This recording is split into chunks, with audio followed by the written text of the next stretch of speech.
중간 관리자의 역할에 대해서 얘기를 하면서 이런 역할이 중간 관리자한테 중요하다 이렇게 얘기를 했는데 우리가 사실은 AI가 기업 안에서 어떤 역할을 하는지까지는 말씀을 안 드렸음에도 불구하고 중간 관리자 역할이 이거 전부 다 대체될 수 있는 거 아니야? 이런 말씀을 해주셨어요. 이런 상황을 어떻게 해야 될까? 저희가 조금 더 냉정하게 한번 생각해 보겠습니다. 이전에 그 1990년대에 조직을 축소하고 효율화 시켰을 때는 그때는 제가 플래트닝이라는 단어를 그냥 썼어요. 그런데 최근에는 그 앞에 그레이트라는 단어가 붙어서 조직의 구조를 재편하는 흐름은 더 그레이트 플래트닝이라는 단어를 사용을 합니다. 상당히 많이 획기적으로 그리고 이게 되게 큰 흐름으로 가고 있다. 단어만 보더라도 그렇게 알 수 있는데, 이전에는 효율화 자체가 목적이었다면, 지금은 이 효율화 안에 AI와 자동화 기술이 들어왔다는 게, 그러니까 단순히 중간관리 계층이 필요 없어. 니네는 집에 가. 이런 게 아니라 당신의 역할은 AI가 대신할 수 있어. 그러니까 역할이 필요해진 게 아니고 그 역할을 대체할 만한 대체제가 생겼어. 라고 이야기를 하고 있다는 거예요. 알고리즘 관리라고 얘기 들어보셨어요? 우리 그냥 퉁쳐서 AI 이렇게 얘기를 하면서 일상에서 제일 많이 쓰는 것이 챗GPT 같은 그런 언어 학습 모델을 많이 사용을 하다 보니까 이런 것들이 뭔가 발전한다고 해서 기업에서 얼마나 많이 대체되고 있을까라고 생각을 하는데 실제로는 이런 AI가 AI를 기반으로 판단, 예측, 그리고 피드백, 의사결정, 그리고 자원을 배분하고 피드백을 하는 순환 관리 체계를 알고리즘 관리라고 이야기를 합니다. 이 알고리즘 관리라는 말이 등장하게 된 거는요, 실제로 플랫폼 기업들이, 그러니까 이 알고리즘 매니지먼트, AI를 기반으로 AI가 정보를 수집해서 얘가 판단하고 예측하고 이거를 바탕으로 자원을 할당하고 이러는 이제 관리 체계들이 등장하면서 나왔습니다. 사람의 의사결정이나 감독 기능을 알고리즘과 자동화 시스템이 대체하거나 보조하는 관리 방식을 알고리즘 관리라고 얘기를 해요. 저는 이 용어가 상당히 낯설기는 한데요. 왜냐면 우리가 AI 그러지 AM이라는 말을 쓰지는 않으니까요. 근데 일상생활 안에 이미 들어와 있습니다. 예를 들어서요. 카카오 택시 배차 알고리즘이 대표적인 우리 뭐 일상에서 많이 쓰는 뭐 오늘도 사용하신 분 계실 거고요. 카카오 택시 배차 시스템이 어떻게 배차가 되는지를 알고 계십니까? 이거 이제 간단하게 이제 말씀을 드려보면 배차 시스템의 핵심 초기 도착 예정 시간을 계산을 하는 거예요. AI가. 그래서 초기 도착 예정 시간에 기반해서 순차 배차 모델을 가지고 있다고 합니다. 카카오 택시를 불러요. 뭐 여기에서 내가 시청을 가고 싶다.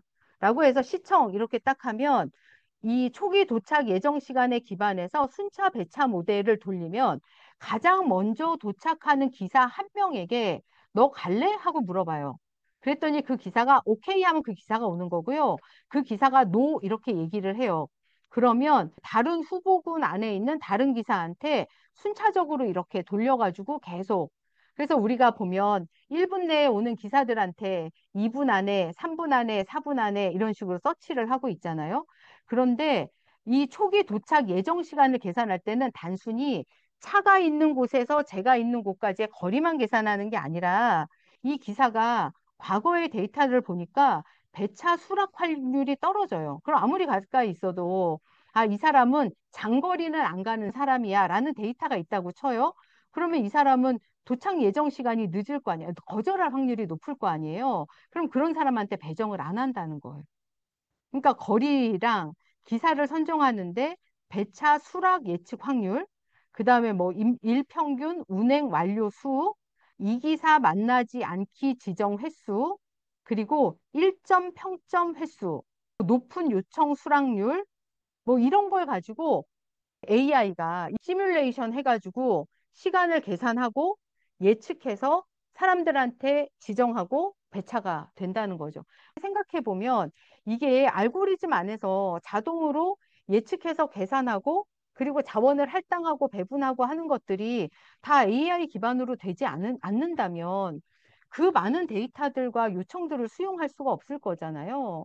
이런 알고리즘이 예전에 사무자동화라고 해서 일어났던 것과는 확연히 하늘과 땅 차이죠. 사무자동화는 사람이 데이터를 입력하면 그 입력한 데이터에 기반해서 프로세스에 따라서 데이터를 처리해서 어떤 아웃풋이 나왔던 거라면요. 지금은 그게 아니라 데이터의 수집부터 AI가 이렇게 한다는 거예요. 이런 거가 이미 우리의 사무 환경에는 들어와 있습니다. 여기 마이크로소프트 프로젝트라는 게 있는데요. 자원 할당 시스템이에요. 방대한 데이터를 기반으로 AI 일정을 생성해서 실시간으로 일정을 조정하고 자원을 자동적으로 할당하고 하는 거고요. 이거는 마이크로소프트 365 안에 들어가면 마이크로소프트 프로젝트라는 유료 플랜이 따로 있습니다. 이 안에서 일정 계획, 자원 관리, 비용 관리, 진행 상태 추적, 뭐 보고서, 협업 이런 것들이 다 가능한데 MS 오피스 365랑 연계해가지고 AI가 자원을 할당하고 분석하고 이런 중간에 역할을 한다는 거죠. 이거는 그 바이든스라는 틱톡 모회사니까 중국 회사고요. 여기에서 하는 미글이라는 거는 인사평가랑 업무관리 시스템이 포함되어 있어요. 그래서 직원 행동 모니터링도 합니다. 2024년도 이 논문에 나와 있는 이제 예시 중에서 보면 AI 헬프봇은 뭐 저희가 챗봇처럼 많이 쓰시잖아요. 실제로 AI 이 헬프봇이 회사 안에서는 어떤 걸 하냐면 뭐 휴가계를 작성하려고 하는데 어떻게 작성하면 돼? 아니면 이런 뭐 제도를 알려줘. 내 휴가 일수는 며칠이야? 이런 것들을 포함해서 많은 HR에다가 요청하거나 문의하는 업무들을 대신하기도 하고요. 그리고 로우긱스라는 이 소프트웨어는 법률 조항이라는 거를 그냥 단순히 해석하는 게 아니라 회사의 정책, 우리 사업의 의미 이런 것들하고 비교해서 실제 계약을 검토하는 AI 기반 소프트웨어라고 합니다.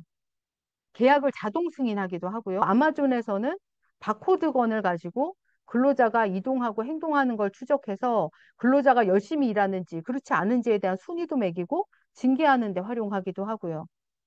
앞에서 말씀드린 사례에 보면 구성원들은 우리의 워크플로우 안에 상당히 많은 부분, 30% 이상 AI가 점점 더 들어올 거야 라고 예상하는 이런 예들이 있는 겁니다.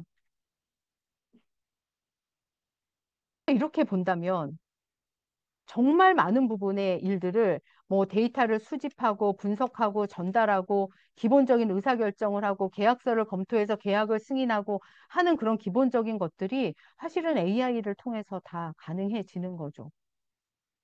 이제 콤페리 보고서에 보면 미국, 영국, 프랑스, 독일, 일본을 포함한 10개국 15,000명의 직원을 대상으로 한 설문조사를 가지고 미국 직원들의 44%가 이미 관리자 계층이 축소됐다. 이렇게 보고도 했고요.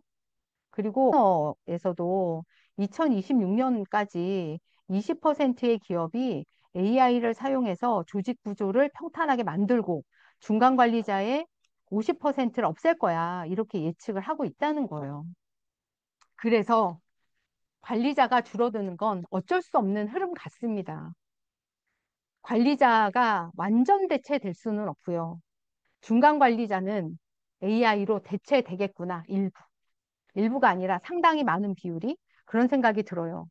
실제로 아마존의 CEO는요, 올 초에 이런 얘기를 했어요. 관리자 대 개발자 비율을 현재보다 더 높이겠다. 예를 들어서 현재 개발자가 10명에 관리자가 1명이라면 개발자가 15%더 많게, 그러니까 12명 대 1명 정도. 그렇게 해서 관리자의 비율을 적정 수준으로 유지하겠다. 이런 얘기를 했고요.